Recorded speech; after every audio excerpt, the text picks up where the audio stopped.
एक बार की बात है, एक आदमी साधु के आश्रम में आया। उसने साधु के बारे में बहुत ख्याति सुनी थी।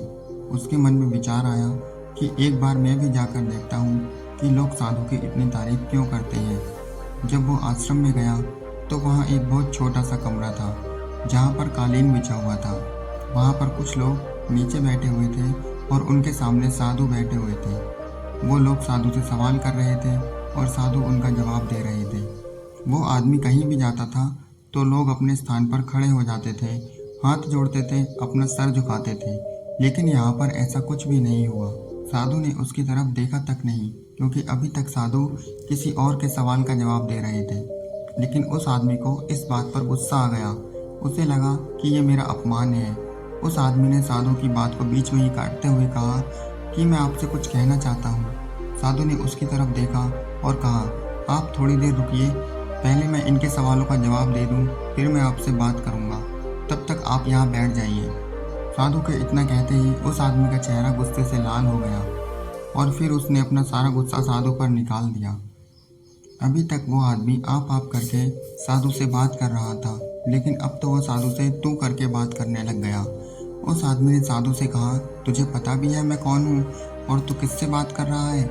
साधु ने उसकी तरफ देखा और कहा, मुझे कोई फर्क नहीं पड़ता कि आप कौन हैं, लेकिन अगर आप चाहते हैं कि मैं आपके सवालों का जवाब दूं या आपसे कोई बात करूं तो आपको कुछ देर इंतजार करना होगा। साधु के इतना बोलते ही वो आदमी गुस्से से पागल हो गया और फिर वो वही जोर जोर से सबके सामने चीखने चिल्लाने लगा। कहने लगा कि तुझे तेरी औकात मैं दिखाऊंगा।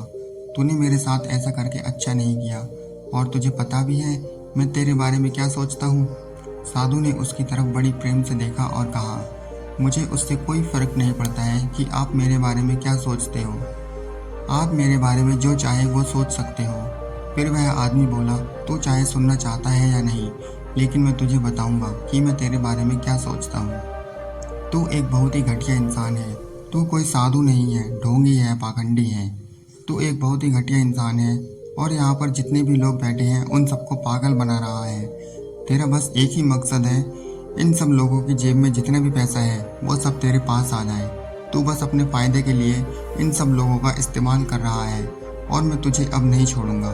तेरा पर्दाफाश करके ही रहूंगा। लेकिन इतना बोलने के बाद भी साधु के चेहरे पर मुस्कान बनी रही। ये देखकर वो आदमी और तिलमिला गया और उसने कहा, अब बहुत हुआ, अब मैं यहाँ एक भी मिनट नहीं रुकने वाला हूँ।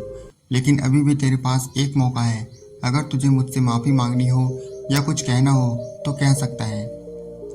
इतना सब होने के बाद भी वो साधु एकदम शांत था।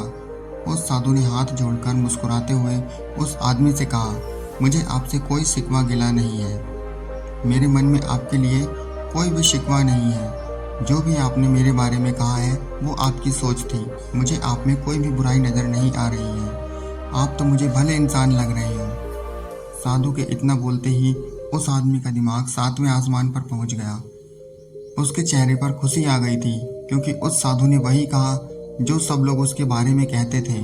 और वो आदमी खुशी खुशी उनके आश्रम से अपने घर की तरफ चल दिया और घर जाकर अपने पिताजी के साथ बैठ गया। उस आदमी के पिताजी की आंखें बंद थी और वो ध्यान में थे। पूरी जिंदगी उन्होंने लोगों की सेवा की और बदले में कुछ भी आशा नहीं की। थोड़ी देर बाद जैसे ही उसने अपनी आंखें खोली तो देखा कि उसका बेटा उसके पास बैठा हुआ है। उनके बेटे के चेहरे पर एक अलग सी खुशी थी जो आज से पहले कभी नहीं देखी थी। फिर उसने एक एक करके अपनी सारी बातें अपने पिता को बताई कि आज क्या क्या हुआ।